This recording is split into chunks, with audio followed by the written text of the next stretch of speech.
Okay, it's the morning, so we're living a day with Reyk. First thing we do is we get him dressed up before he gets out of the kennel, meaning we put the collar on. So I already did that.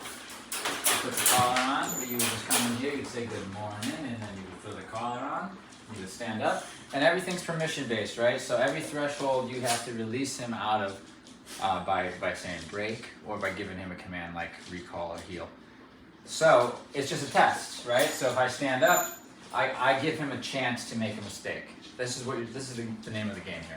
You're looking to allow him to make a mistake so that you can correct it so that he stops making them, okay? So the first mistake he could make here is getting out of here before he's told he's allowed to. So of course to set it up, I just open it up, I kind of step back like this. He doesn't fall for the bait, good boy. And now from here I can either release him with a break, but that means he's free. You know, like I'm free, it's time to rock and roll. Or I can say heel, which means we're in work mode until we get to where you can be free. So for me, I mean the door is right there, but for you, you might have to go through the house, so you would use heel, right? Heel. Good. Then you would walk through the house to your door. I like to do a sit beforehand for the stay. With every threshold like this. Break. Now he's having free time. So this could be in the yard. This could be wherever he uses the bathroom at your house. So we're gonna let him use the bathroom so that when we go out, it's not a problem, right? So this means poop and pee. And so when he's done, then we'll go out this door to the outside world, all right? So the first thing I wanna do with him if I'm living with him in the morning is feed him. Yes, we did feed him. I didn't put that on there, but you can do your morning potty break like this. Bring him in and feed him and then head out, or you can feed him first, it doesn't really matter. Or you can feed him after your morning walk, which is probably more realistic as to what I would do if I was living alone with Reyk and I wasn't running a business here. I would probably wake up, take an hour to myself before I go tend to my dog, and then go down and let him out to potty and then go straight out with him. I would probably go right out with him and do a walk and then come back and then give him food and let him sit in there for a few hours in his kennel while I go do something else and then come back and get him. That's just how I would probably do it, okay? If I had things to do, like errands and stuff, I'd put him back in his kennel. Okay?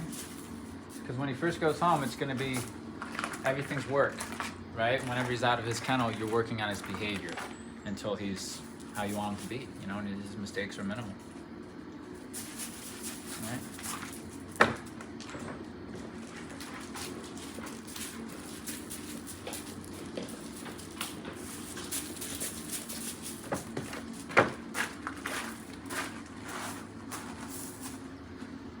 Get our leash on.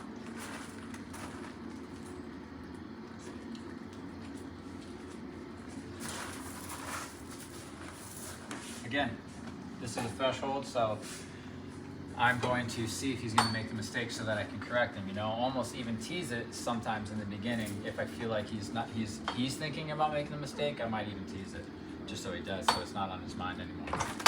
So the mistake is him going out without me saying he can.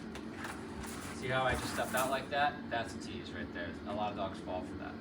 Good. And then from here, again, it's if I say break, what does it mean? It means he's free. So if I say break, he's free. If I say heel, he's following.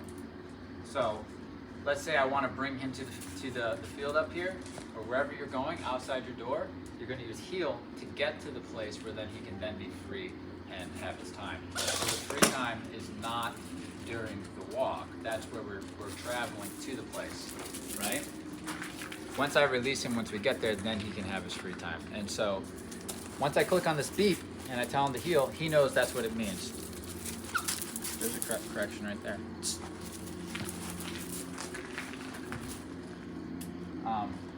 Once I hit beep, it's going to be follow. We're going to use our heel and we're going to head to the place where he can have free time. Okay, heel.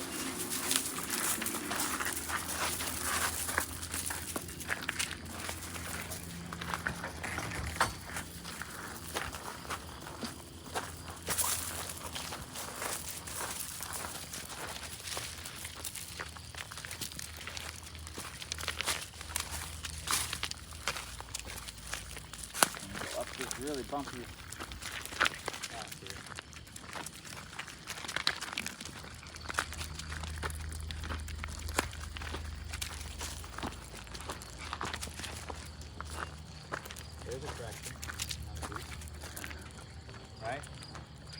but he's not I'm not restraining him here. He gets to make the mistakes so that he gets corrected, and that's how you get a dog to stop making mistakes, right? They choose the option of going out of command, they get corrected. They come back, good job.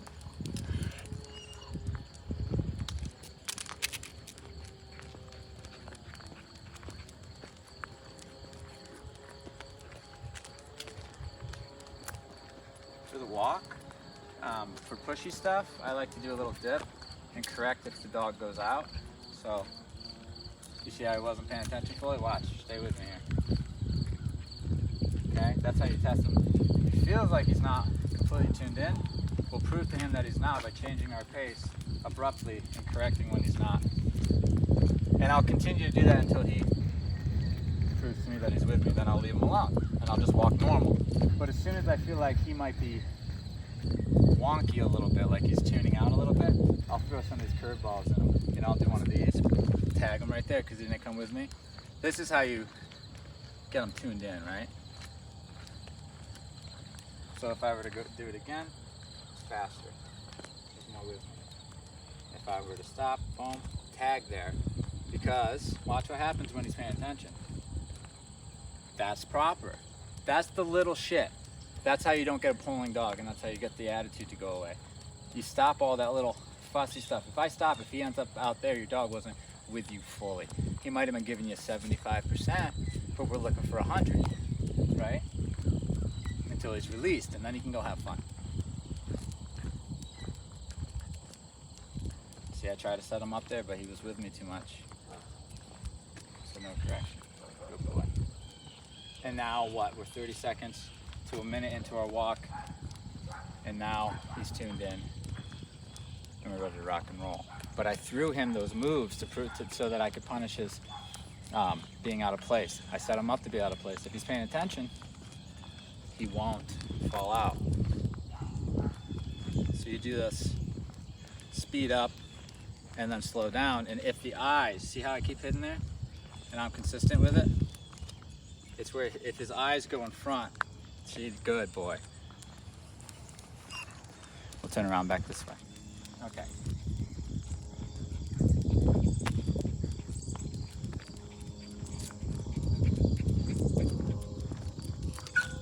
See how I'm doing that? Okay. This is how you catch him. And then I set it up again, and he does it right, and he gets a pet. So then he sees, oh, okay.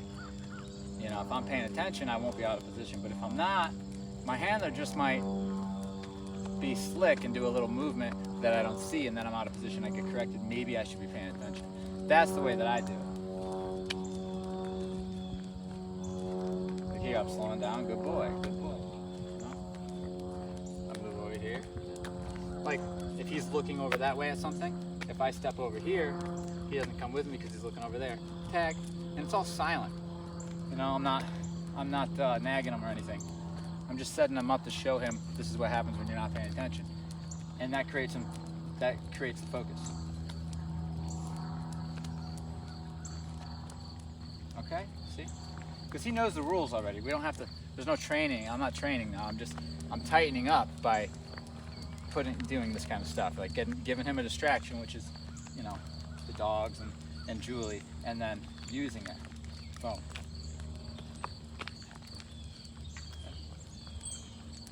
You know, and he's off leash. You're going to be hanging on to the leash when you're walking down streets and stuff.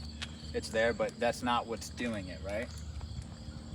I'm not. That leash is just there if I need it. If I need it, it's there. But his knowledge is off leash. So if I like run away from him, he's going to come find his position.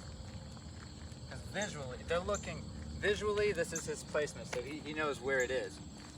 So he doesn't need me to tell him where it is. He knows where it is. We did that.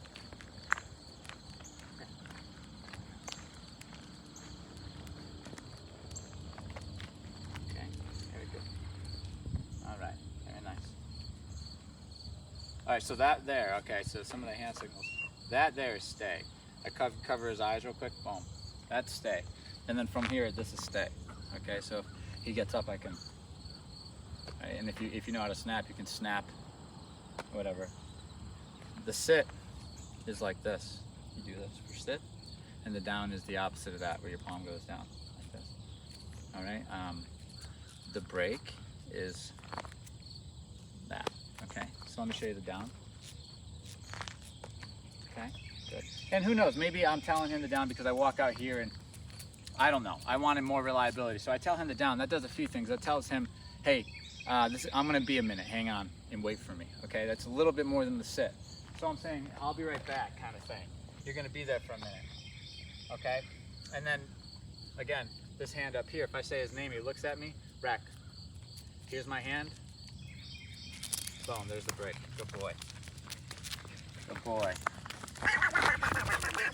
Good boy, good boy, good boy. And so now he can have free time, right? We practice our walk, we practice him paying attention. Gets all the free time now. Boy. We're at the place, and you'll find a place in your neighborhood or around your house that you can bring him that's safe for him to be off leash, you know? Even if you have to drive there.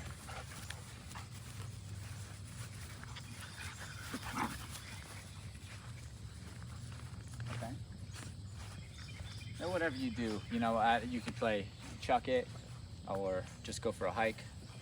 But from here, let's say we're moving around and he's free, but we're moving informally, which means I can give him, the informal stuff is without me using an actual command, I can move him around. So I can say to him when he's done using the bathroom, you know, don't do that, come over this way, or come over that way, or head over that way. By tapping him on the collar, he looks at me, I can use my finger to kind of tell him to come on, let's go, or, you know, kind of set him to the left or the right. We can move around, watch me do it, I'll do it, okay? So, he's going that way, tap right here, and then I send him. Those are a couple taps, so tap, tap, tap, good boy. But that's informal, it's not a recall. A recall, if I hit that beep, he has to come and finish up. And either, if I'm holding still, what happens with the recall is if the beep, if I'm holding still, they recall right to center. It's just a normal come and then sit. If we're walking, they put themselves in heel, okay? And that beep signifies work mode, so the rules apply. So if he tries to start sniffing and stuff after that beep, and I'm trying to walk with him, it's all punished, because that's playtime stuff. Where that sniffing leads to pulling. There's no sniffing when we're healing. Yeah. You gotta watch out. You're too big.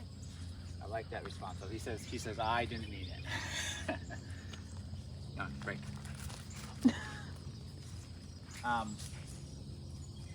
Okay, so let's travel a little bit. Think he's gonna use the bathroom? No? Okay. Once he goes out again, I'll give you an example of the beep. Break. Okay. So now I can beep here. And then look at my hand. That right there is the cue. So this is the cue for heel right here with your hand. Okay? Good. And there he is. And there he is. And we're just moving to a different location. So now we're in the car and we're traveling, right? So we're not at the amusement park. So don't. This is why dogs go crazy while you're driving to the amusement park. We're teaching them stay calm while we're traveling, but when we get there, there's a time and a place where you can let that energy out, of course. There's a correction right there. The pattern that we use is correction and then direction, okay? So he does something wrong, like going over to Sparkles when he's in a heel. Correct and then beep. All right, so that's me correcting and then saying come, which is a command, which is direction. So I say, no, don't do that. But I didn't just say it. I didn't say it at all. I just corrected him so that he's less likely to do it. So just punish. Boom. He went out of command, tag, beep, and I can keep walking all day long. That's all I got. I don't got to say a word to this dog. I can go all over the world, you know. So now we can go somewhere else, you know. And I'll move. Actually, come here, buddy. You're doing great. We'll come this way. And I'll bring him over to a different part of the lawn. There's a correction right there. And the cool thing about the corrections is I get to choose how heavy it is, how intense it is. So that was mild stuff right there. If he keeps pushing, I'll double that number. I'll quadruple that number until he stops pushing, and then I'll bring my numbers low again. So it's like, if you're being pushy, I'm going to correct you firmly. If you're being calm and you're just kind of like accidentally wandering out, I'll use something a little mild. But if you keep accidentally wandering out, I'm going to give you a firm one so it stops happening, because that brings awareness to it. Right? That's why Sparkles is here, to make this walk hard for him. You see that? How I was able to walk away when he slightly was looking at her? This is the name of the game, right? Just tightening it up.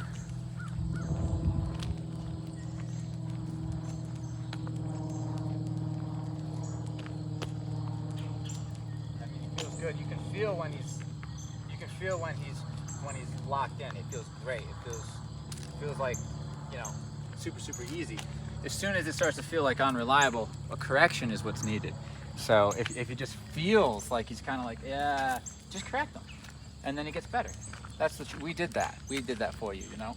We did that training so that you can actually just hit a button and the dog will do what it's supposed to do. Unless it's not listening and it's saying I don't want to, then you go a little higher on the button and then it listens, right? There's one right there.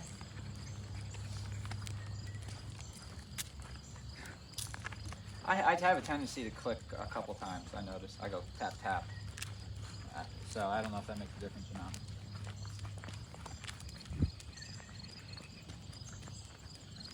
Okay.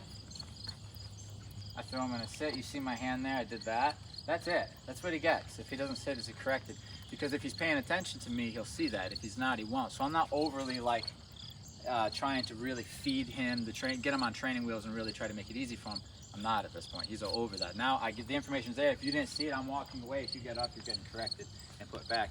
So that I create a dog who pays attention. This right here, I disagree with that. That movement towards her, so that I can walk out here without it happen. I seen it happen. He's still looking at her, so I just snap, and as I'm snapping, I click here.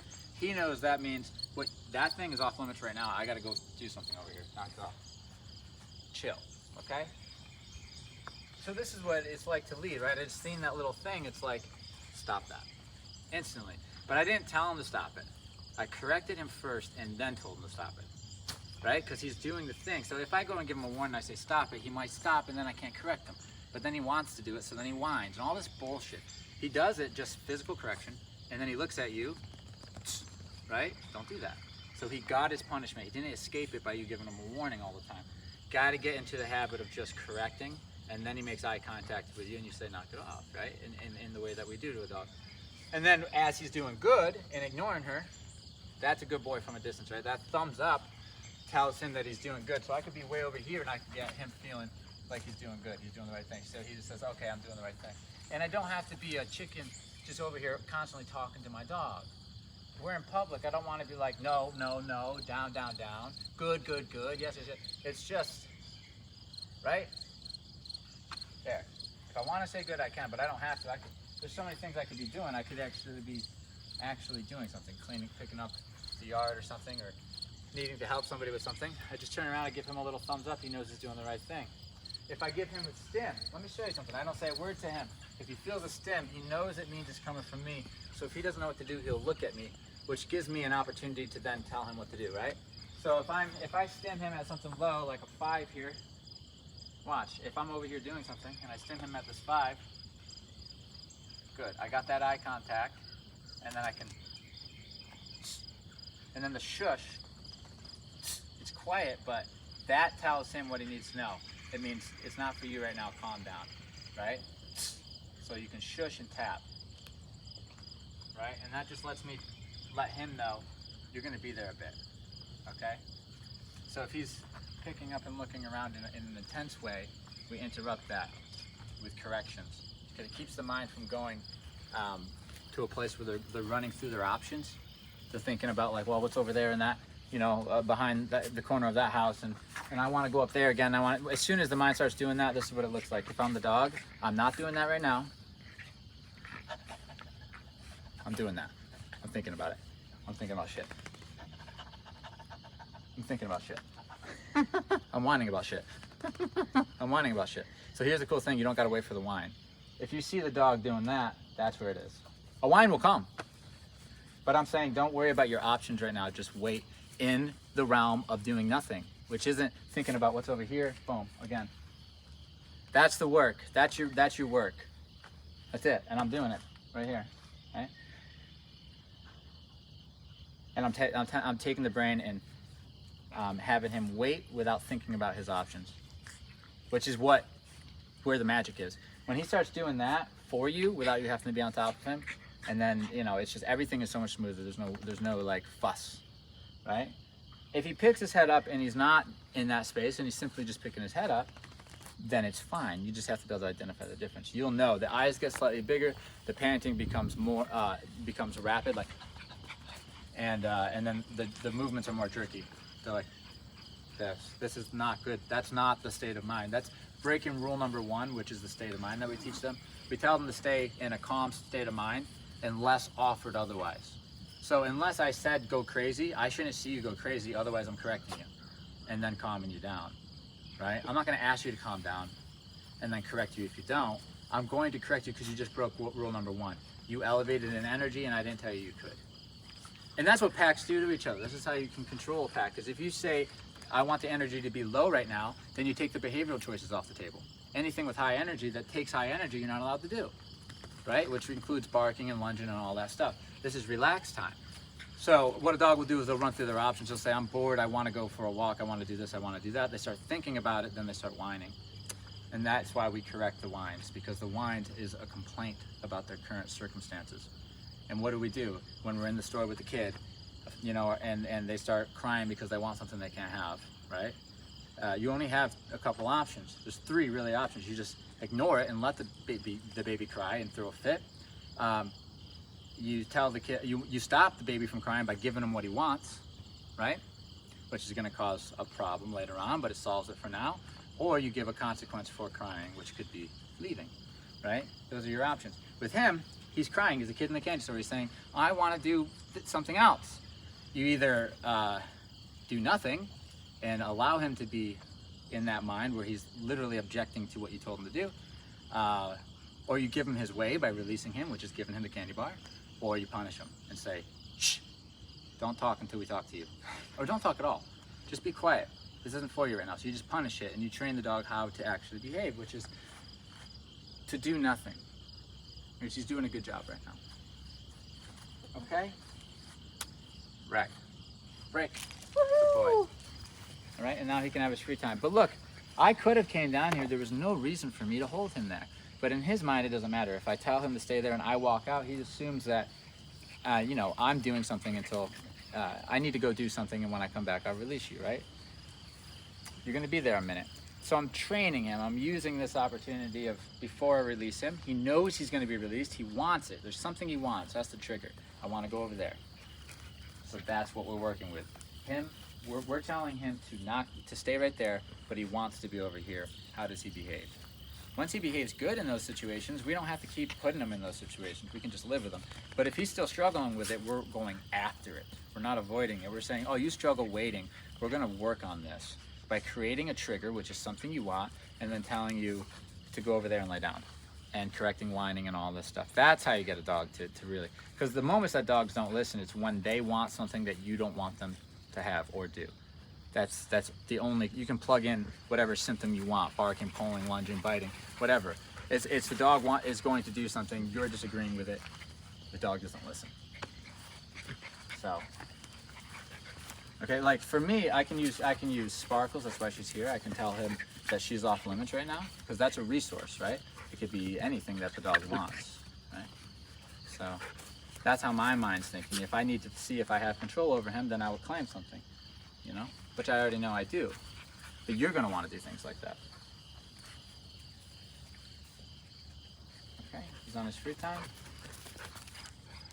Good, now check this out, let's go over here.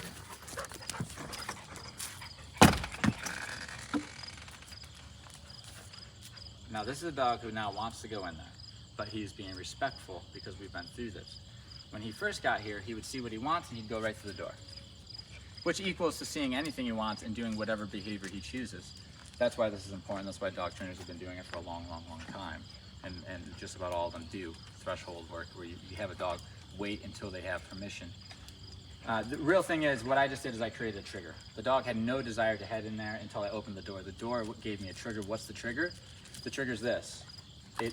Something the dog wants to do. So the dog wants to go through there.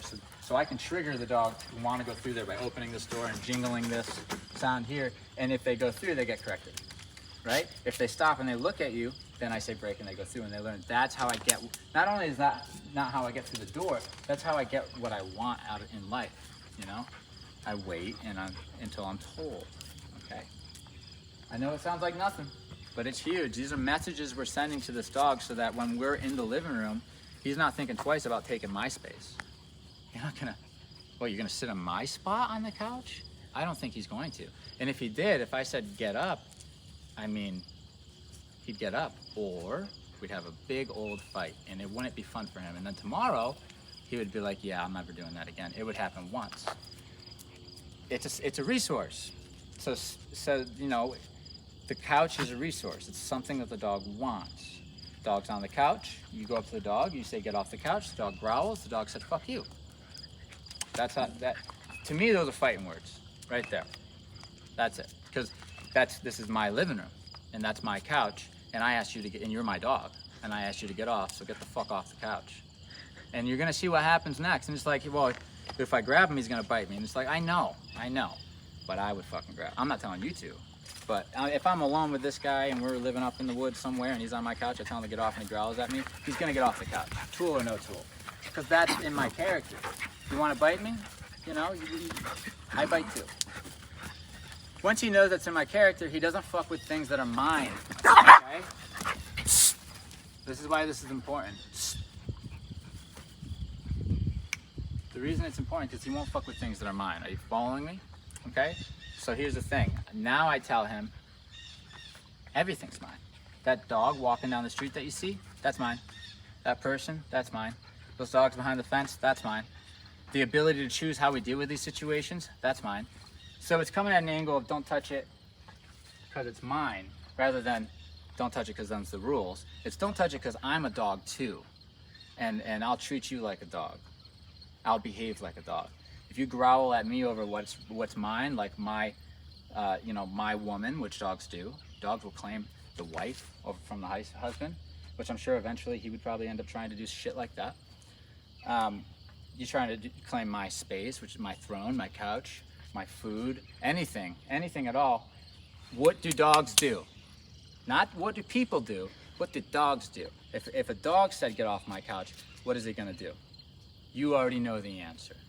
And that's why it makes sense to people when you're like if the dog, I mean, hypothetically, a 6-month-old, 7-month-old dog starts to growl or something, hypothetically, if you take one of those bonkers that everybody uses, a rolled up towel, and he growls at you and you go, whap, go off the couch, right? Then you just set yourself up for that dynamic. So now it's not just get off the couch, it's don't bark at that dog. Don't pull, don't do this. I can now do that because you know that I can win this conversation because we've been through a couple. So now you just listen to me because you understand that's how you keep me, that's how you stay on my good side. And when you're on my good side, you get this. But when you're not on my good side, you're gonna get the other stuff. If you challenge me, you're gonna get what a dog would give you, which is a fight. He's the dog. So not just him, all of them are like this, you know, that want to challenge their owners and growl and bite at them, right?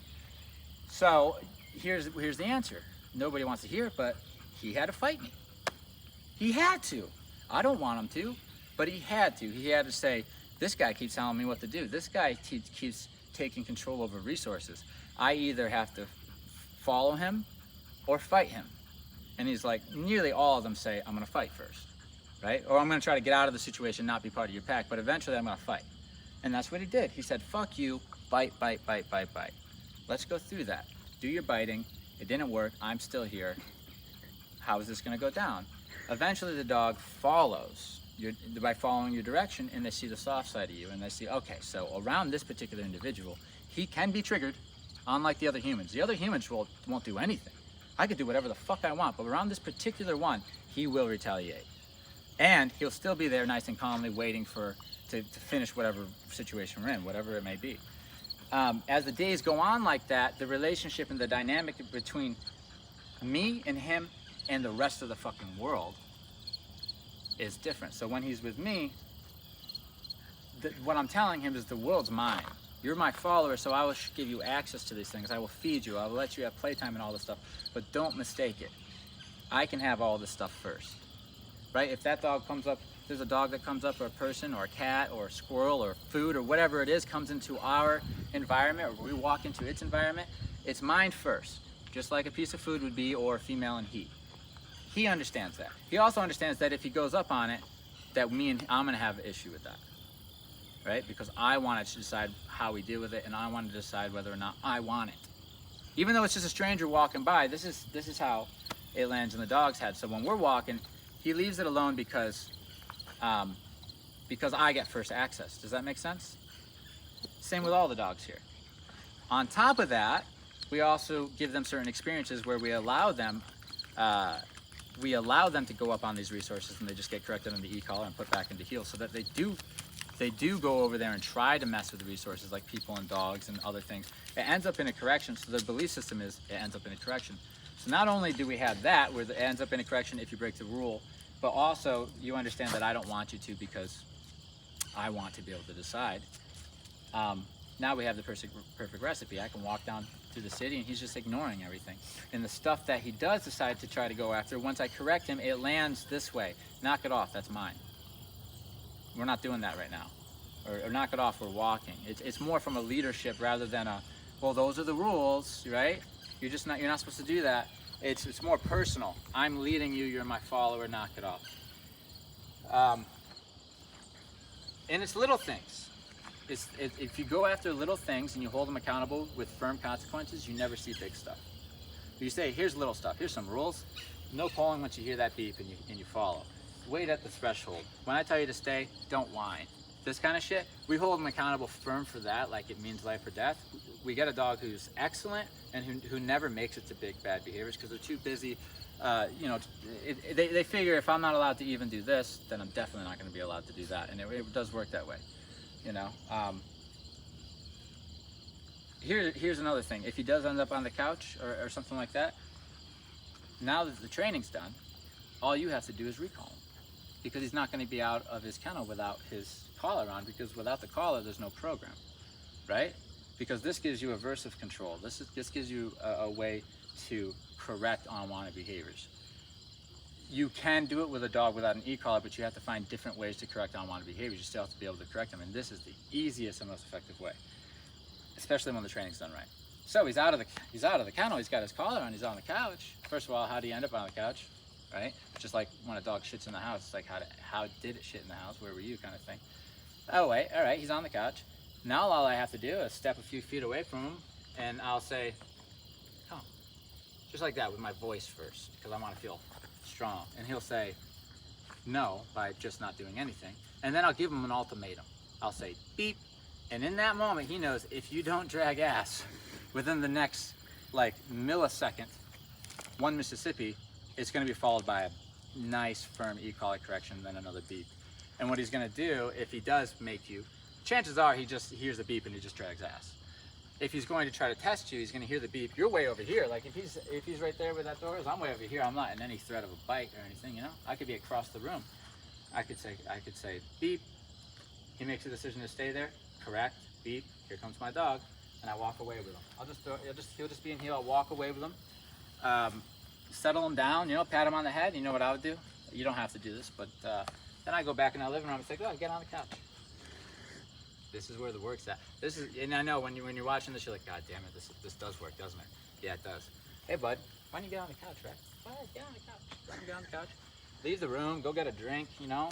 Look on my phone for a little bit, come back in, same situation. I just set myself up for the same conversation. You wanna know why? Because I don't wanna fucking have it tomorrow, that's why. I don't wanna be talking about this next year or 10 years from now. We're gonna set it up until it's not a problem. And that's the difference. Most people avoid the problems. Trainers go right for them. Oh, you have a problem with this? We're doing this every second that we can until it's not a problem, and then we won't do it. So he's back on the couch. I stay here. I say, Reyk, come. He might just get off and come to me. If he doesn't, beep. And then he gets to make his choice. I guarantee you, he hauls ass. He comes to you. You say, good boy. And then you let it be for now. But the next time that comes up, he has that memory.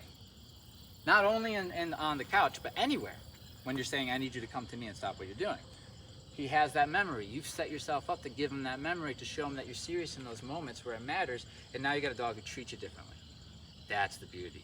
That's where the real success is when it comes to relationship, because it's all about relationship. It is. Reyk. Break. Yay, good boy, Reyk. Good boy. All right. Another thing, if we're out here playing, guys, I just want to, you got to listen to me on this one, you know, and I love everybody. Everybody knows that he can't be chest bumping us when he's in play. And I'm sitting here, like if I'm sitting here and I say, break, okay, go ahead, Reg, and I'm sitting here with another adult and we're talking or whatever. And then he's taking some laps, but then he gets bored, so he comes over here and he just checks us.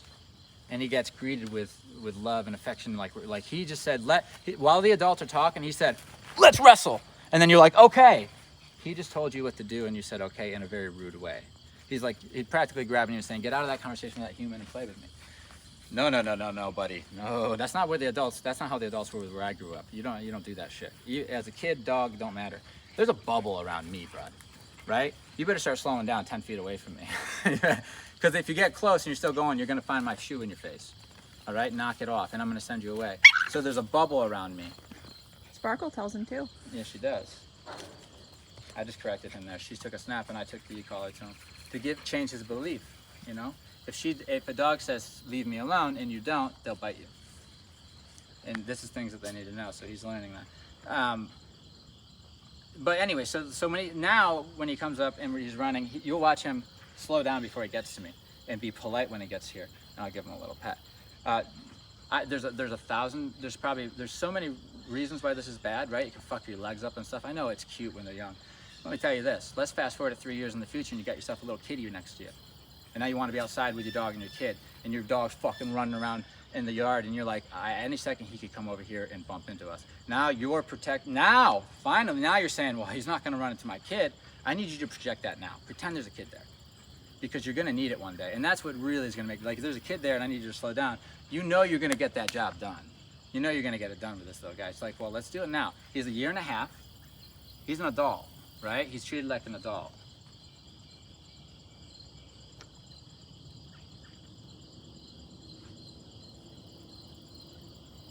And we want him to be mature. We don't want him to feel, I'm not saying, yeah, if you want to be a puppy forever, it's just like you're in for a fucking shit show. Who the fuck wants a puppy forever? They're so annoying. You know, I know. It's like, I like it, but then grow up. Because I like a mature companion. I like a dog I can go and do stuff with that's like thinking maturely. You have to create that by starting to correct the puppy nonsense stuff like another dog would do. Again, Josh sounds like an asshole. No, I sound like a dog.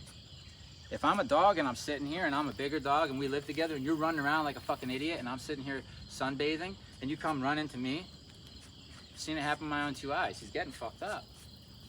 And then he's not gonna run into him anymore. We don't think like that because we're like so far removed from it. We're so far into this like different type of lifestyle in the 21st century.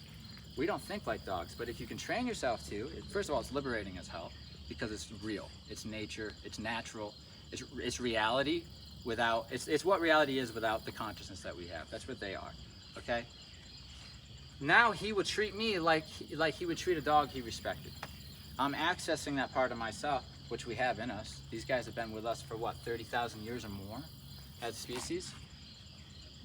There's boundaries. He can't be bumping into us like that. That's a disrespect. That's why he's growling at you. Everything's connected. That's why he's growling at you on the couch. If he used to bump into you and you had a conversation over that, right? Something big, where you need him or something, and then you're like, stop that, and you stayed on top of him, you'd have more leverage when it came to the couch. Because you already had a disagreement that you seen through. And that's our job, to teach them when we say do, you have to do, and when we say don't, you don't. And it makes it a lot harder when we start at 1.5 years, 2 years old, because now they have big boy teeth. You know, if we can get that belief system instilled young, then we don't have to deal with it when they're 2 years old and they have big boy teeth. But, you know, still, it's like he's transitioning into an adult, but he was very immature and very insecure. He's not insecure genetically. And this is what I figured. He's not sketchy genetically. He's underdeveloped. He didn't get the experiences he needed to be exposed properly, so that when he got here, he was jumpy towards things because he didn't understand the world, because he always barked at him.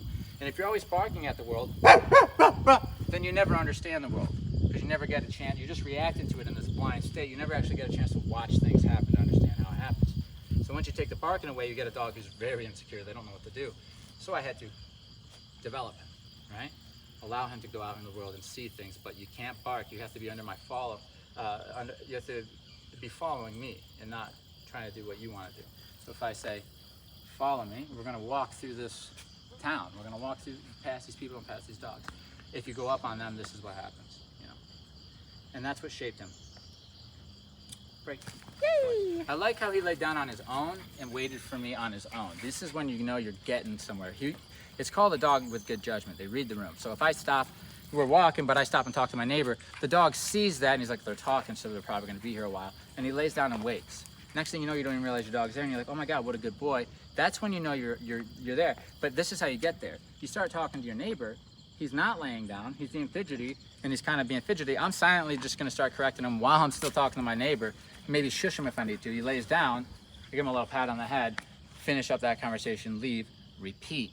What happens is the dog starts seeing you stopping and putting your direction towards the outside world, whether it's people. It's usually people. He's going to relax and wait. He knows the situation, okay? But the thing is, I didn't really talk to him much, right? You don't have to. You have your hand signals. You can say shush. If you tell him to down, now you're putting yourself in a situation where you're really going to have to hold him accountable for that down. If you just correct nonsense, he's going to lay down. So you know, I'm not going to look at him and say down and then try to talk to my neighbor. I'm just going to correct him until he lays down. So he learns that's what I want. I'm just disagreeing. This is just saying, nope, you didn't get it right. No, you didn't get it. Ah, yes, you did. You got it right. Good job. You know, it's like, that's not the right behavior. That's not the right behavior. That's not, oh, that is. Okay. Good. Right? I can give you an example of that. Becky. Right, so, like say I'm talking to Julie. Hey, Julie, how's it going? Hey, how are you? Right? Good and to then see I can you. just kind of Yeah, good. see that eye contact. Then I can kind of give him something. Sorry about that. That's okay. So he stopped. He looked at me. Then you can either put him here, put him in a down. You can move him around. Good. What a good dog. But watch how I'm going to keep talking to Julie, right? And this is okay. I'm okay with this.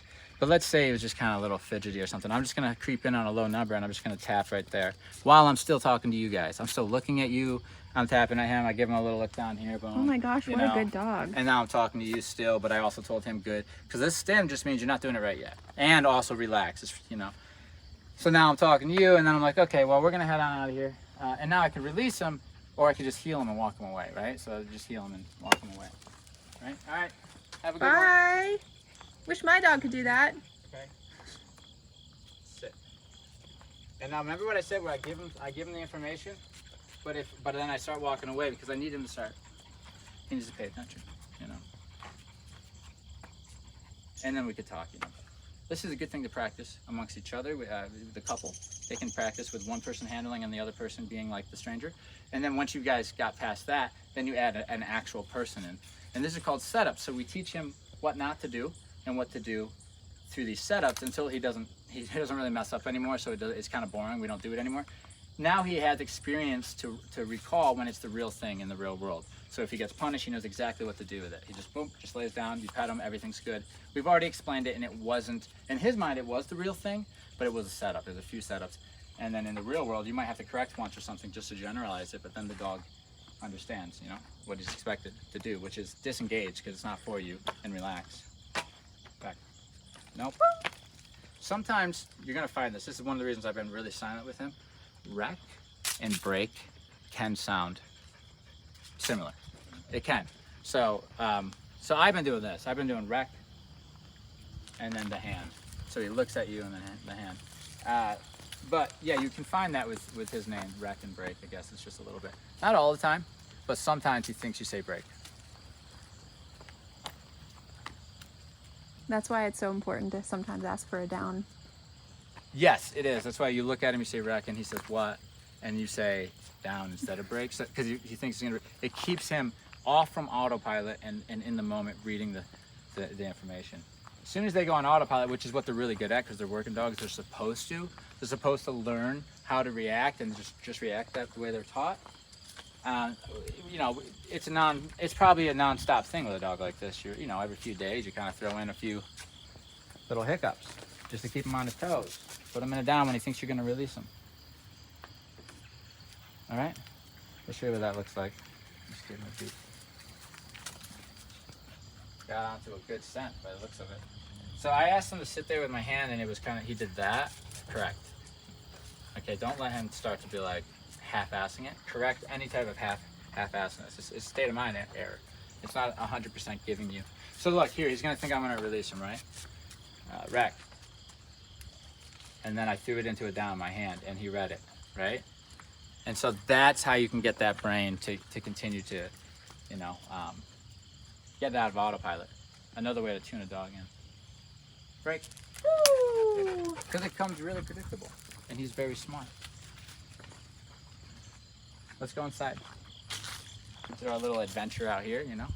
We've made progress. We've worked on our relationship. I'm gonna give him a beep here because he's around the corner.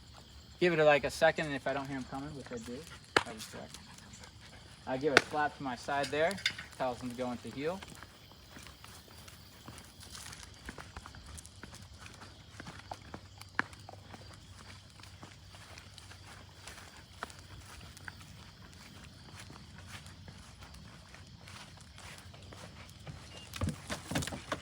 There's a beep.